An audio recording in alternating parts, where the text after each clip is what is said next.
Nah, TGPF juga mengumumkan secara terbuka untuk pihak-pihak, terutama ID ya. Pada saat itu GPF juga kirim surat ke ID kan, untuk menyampaikan ke anggotanya sebagai saksi para dokter yang menangani korban perkosaan. Kemudian siapapun, jadi secara terbuka diumumkan siapapun yang menangani korban perkosaan untuk bersedia bersaksi di TGPF.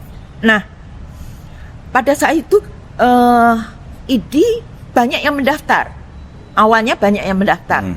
Tapi kemudian dokter-dokter ini bertanya tentang apa jaminan keamanan buat mereka. Karena sejak rusuh terjadi, itu rumah sakit didatangin orang-orang bersenjata, berseragam tentara, dan meminta pihak rumah sakit bungkam untuk kasus perkosaan. Seperti itu.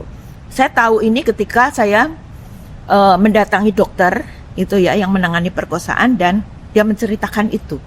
Bahwa dia nggak bisa menceritakan secara terbuka.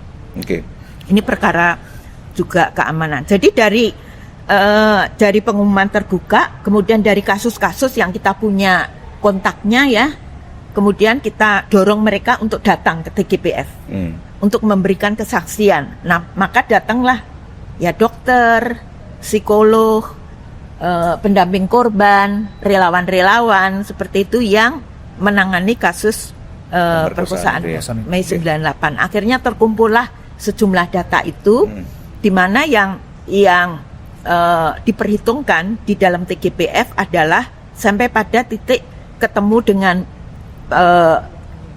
para pendamping, dokter, psikolog yang menangani korban, ataupun sampai pada ketemu keluarga. Gitu. Nah, itu yang dihitung sebagai data korban.